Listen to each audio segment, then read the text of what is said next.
it would have been a lot easier for me to come in here, let me steam out on the bag and whatever. And I may have handled it different. I'm not saying that I could have avoided it, because I almost knew straight away before the fight that we were going to have a breakdown. I'm in the business of entertaining, and that's what I do. I'm an entertainer. I entertain you guys in your miserable lives. That sort of normal life, training 5 days a week, taking the kids in Paris somewhere on the weekend, it was enjoyable, but that normal life, I now know that I'm anything but normal.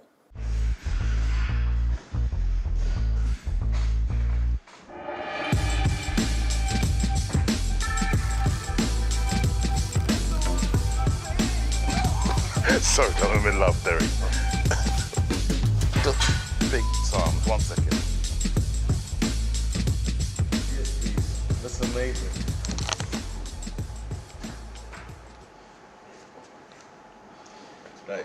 That is a beauty. That's me. Get tired and stuff like that.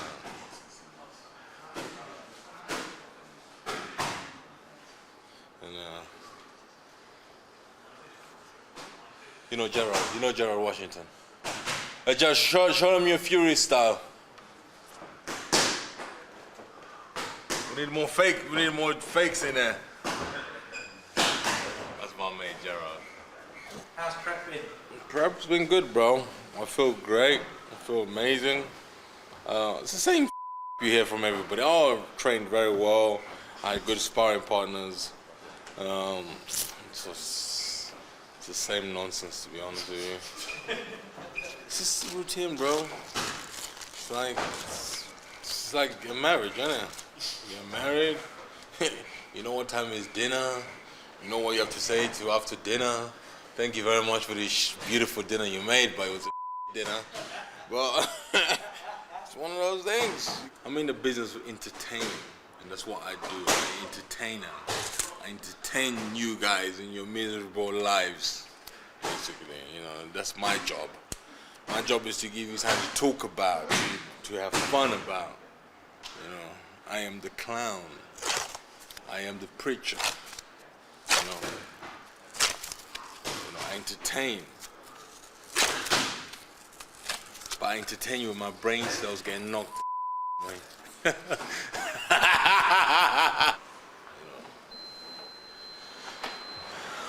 Good fun. What are you doing later on? Basically, it's a training session, and we're going through the motions. The training's already done, and we're just going through the motions. He's one of these guys that has to be in the gym anyway?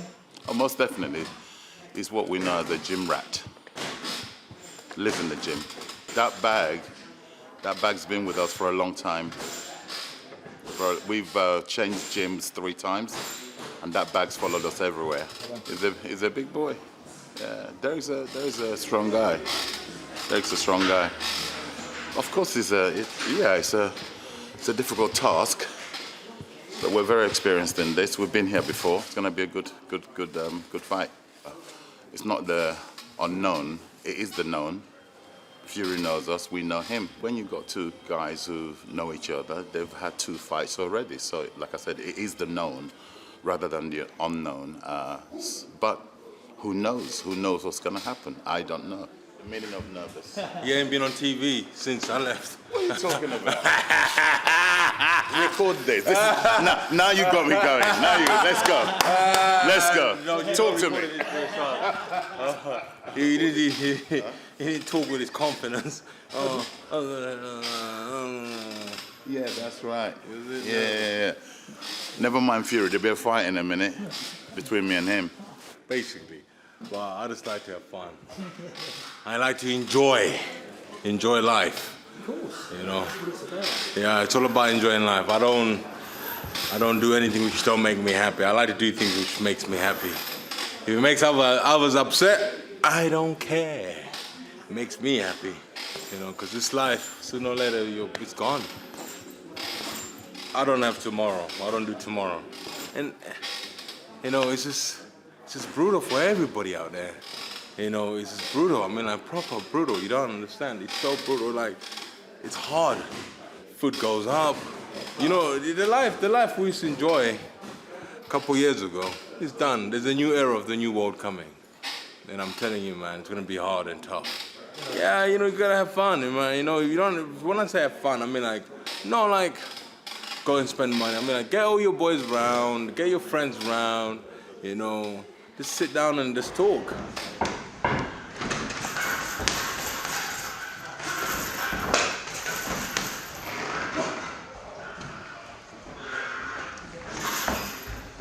Man, I just do what I want to do, bro. You know, just enjoy it. Enjoy it, man. My girls, my bosses. Wow, trust me, man, they are my bosses. My oldest one, she's offering all her friends tickets to the fight.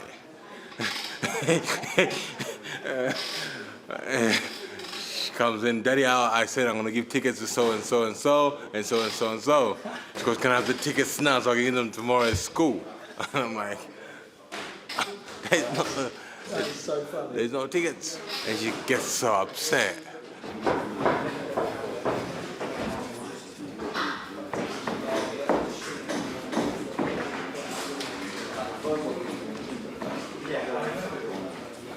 Since she turned 8, I started bringing her in more, like into doing like stuff, you know, like taking her to concerts and just hang out with her mom and dad, basically. And she loves it. You know, she's enjoying it. It's cool. You know, I think most parents should do that. Take them somewhere they're gonna love, you know, which you both gonna love. You know, so I take her to concerts and stuff like that. It's beautiful, man. It's a beautiful life, man. Family is the most important thing in life. And forget the money. If you got a big family around you and you're all happy, that's wealth. I see it. The best time is when you're having dinner and your youngest one, your oldest one are arguing about something, fighting, and you're just like, oh, can't be asked. And Daddy, help me. Like, nah, you don't get involved. Saturday, 3rd of December, Tottenham Hotspur Stadium. Saturday, 3rd of December at Arsenal Stadium.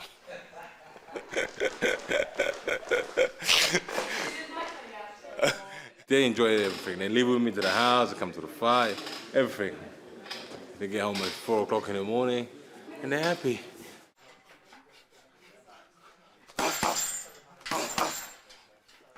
When did they find out what Daddy does for a living? It was my youngest one, my oldest one, when she Googled me. Great. Oh. Yeah.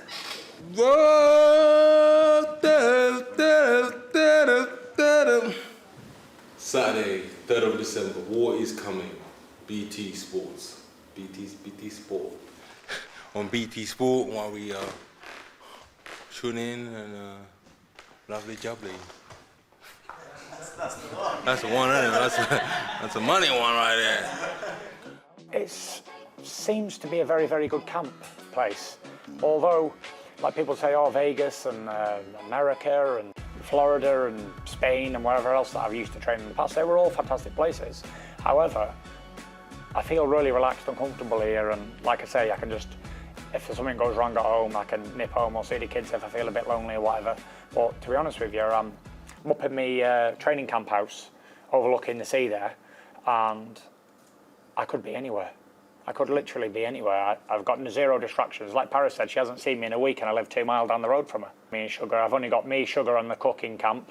That's it, nobody else. I don't want anybody around me because, let's face it, you still got COVID lurking. Season now for colds and flus and viruses and infections.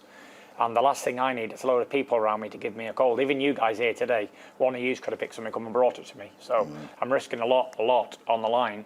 And there's a lot of people who've bought tickets and people who've booked hotels and stuff. So I just don't want to let anybody down with me being not well. As these training camps go on, you've got more stuff going on. Obviously, you've got your song coming out, you've got a book coming out. How are you finding balancing all those kind of media responsibilities that you have? Any interview I can do on the phone, which is not a big problem, half an hour, 20 minutes, it's very, very easily done. It's not really been a problem. And to think like this is my 3rd book now, and then you got this song coming out for World Mental Health, like unbelievable. I've seen the video yesterday, which has not been released yet. It's fantastic. It's absolutely fantastic. And then you got, obviously, I got a massive event coming at Tottenham. Going to be a 70,000 sellout with how many people it holds. I think it holds about 70 with the boxing, does it? Yeah. That's going really well, and it's a big event. So we're really looking forward to a nice December bumper event. Sugar's basically a Morecambe native now, isn't he? He's spent a lot of time here. He is. He is. He loves it here, Sugar does.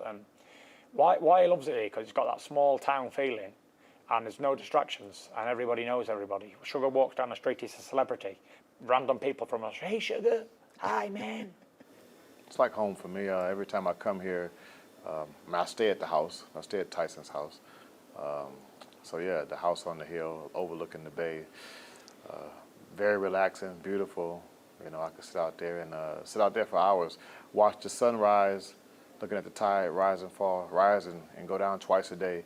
And the sunsets are just so relaxing and nice, the colors and stuff like that. It's one of my things I like is the sunsets. I've had enough of the wild stuff when I was a bit younger, so enjoyed that. Glad I got it out of my system, and here I am now just relaxing and understanding, like, even to get up and go to the store, it's like, nah, I just rather relax. Me and Tyson pretty much on the same level. Like, we like to have fun, but we love to work.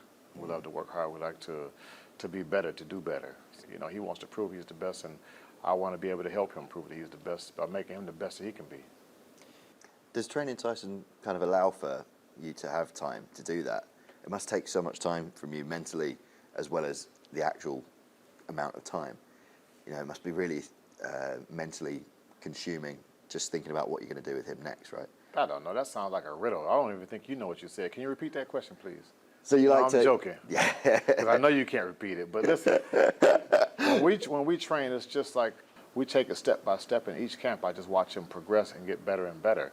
And I was really happy with the last fight with Dillian White when he took his time and got that one-punch knockout, which people, you know, always doubt, and we love the doubts, just so we can prove them wrong. But yeah, he's got that one-punch knockout power.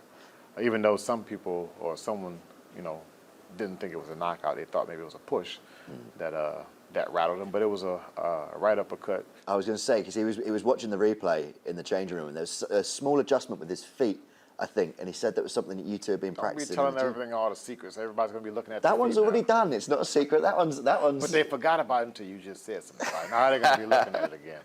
It's about what he's learning now is how to make smaller adjustments.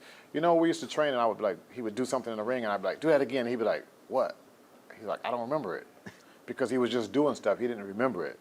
So now he's learning how to remember and how to watch the opponents and how to set things up off of remembering of what they did from what he did, which may sound simple, him watching what he did. Remember what he did, watching them, creating something to recreate what they've done so he can get something and have a bigger advantage. Now who's talking in riddles? I just wanted to show you that I could do it too. And I don't remember what I said either. Did you think he was retired? Yeah, sure, he said it. You believed him? Why not? Listen, he, like everyone else, make decisions in life and they change their mind. So for the time he's retired, he's retired. That's what he wanted to do.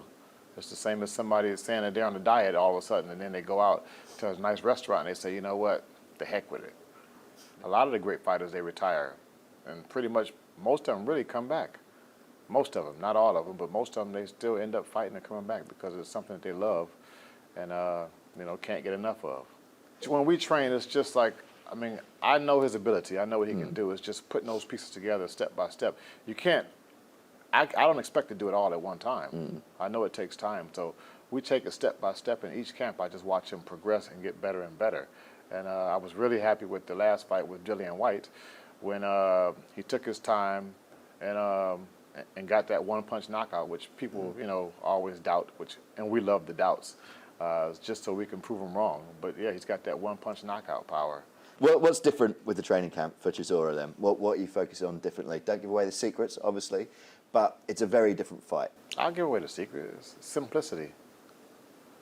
Smooth. Which makes it more complicated. But yeah, it's just making everything so simple. You know, why do anything extra? I'm always working on balance with Tyson. And that's with any fighter because I just believe that balance is the key to all things that can happen. It opens up so many doors, which I watch in boxing, which a lot of fighters are off balance. They don't work on the basics. They want to do a lot of fancy things, but that's not the way. I mean, the way for me is simple, and it's getting the foundation and getting the basics together.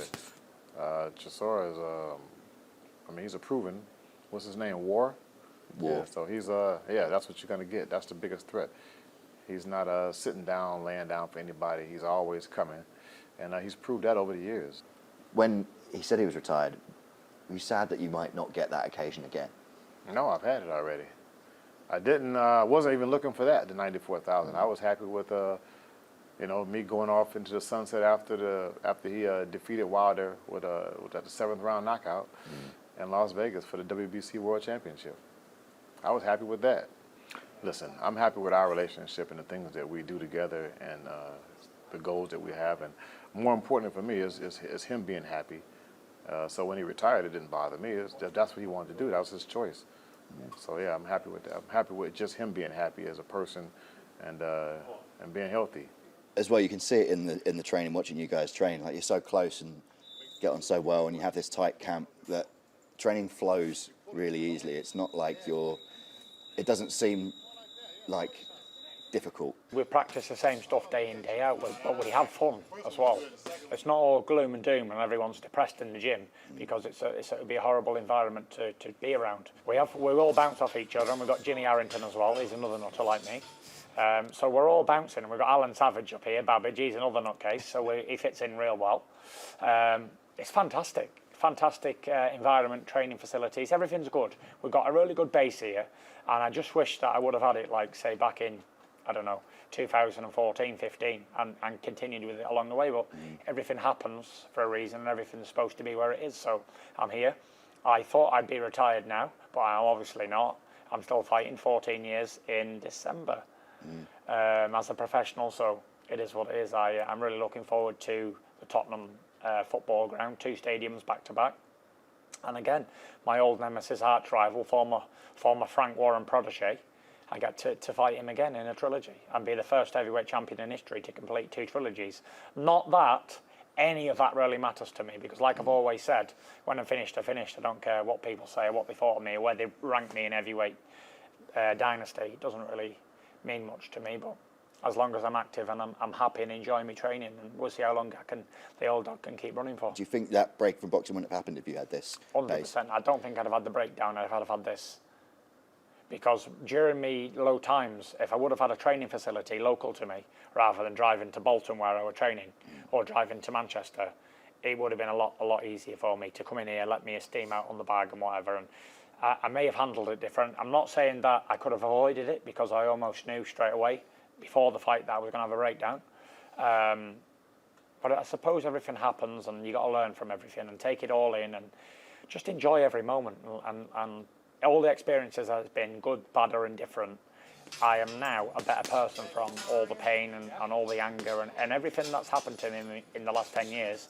I feel like I'm a better person for it today, and I've really learned from everything that's happened. I believe I'm the best. We have the best camp in the world. Nobody can come close to us, like 0 people. No matter how much high-tech equipment they've got, or how much money they spend on a gym interior or whatever, it just doesn't come close. And none of them have Big Bertha either. None of them have Big Bertha, which I think they're going to start doing it, aren't they? But then again, Big Bertha just wasn't my idea or Sugar's idea. Rocky Marciano, undefeated world heavyweight champion, had a Big Bertha back in the 1950s. Massive monster bag. So yeah, obviously Sugar was doing his research, and he looked at Rocky Marciano and found out that the big bag is the key. Talk me through the process of thinking you were done and thinking you were retired to where we are now. I wanted to retire, and I said to Sugar, I said to everybody, Paris a lot, I said, this is it, one more fight. When I come back and had the opportunity to box at home, I felt I needed to give it to the UK fans in a way of such a long time, and then I really meant it, and I had a few months at home, walking the dog, picking up a lot of dog and taking the kids to school and doing the bins and normal stuff, weed killer, picking rubbish up and picking up the bins what the seagulls had ripped out everywhere, and that sort of normal life.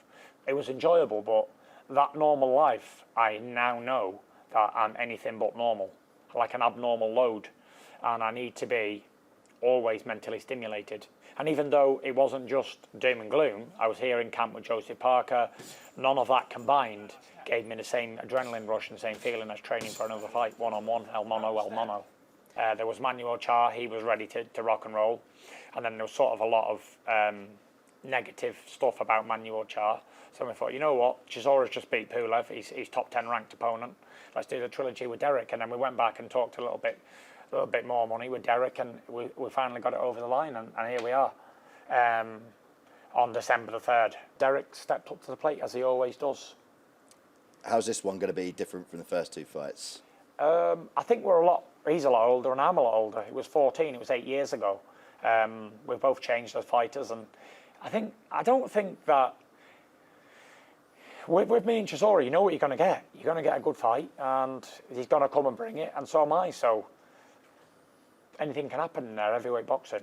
Knocking them out 3 for 3 so far. We're on to Sugar Hill. It's just like, well, all these other guys have fought Chisora recently, like Joe Parker and Usyk and Pulev, and they're top 10 guys, top 5 guys.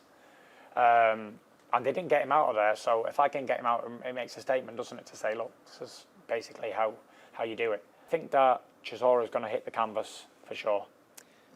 I've never ever shied away from an opponent in my life. Like, the biggest puncher in history, I fought him 3 times in his own country. Went to Germany to fight the second longest reigning champion in history, in Vladimir Klitschko. So all these fighters, whoever they are, bring them on, because I ain't going anywhere. I'm holding for quite a long time. And at the moment, I feel unstoppable. I'm the WBC lineal heavyweight champion of the world. You've already done the trilogy. Yeah. Hardest puncher of all time. Yeah. Looks like he might be a fight or 2 away from being back on the scene. He's only 1 fight away, actually, because the WBC ordered number 1 versus number 2, Wilder versus Ruiz, for the final eliminator to fight me again. That fight could happen early next year between them two, maybe February or January. I know Al Heyman likes to put fights on in January even. Top 5 heavyweights of all time, and where are you going to rank when it's all said and done? I don't really care about all that stuff, because whoever ranks these top 5 heavyweights of all time, it's only somebody's opinion, and opinions are like everybody's got one, and that's a fact.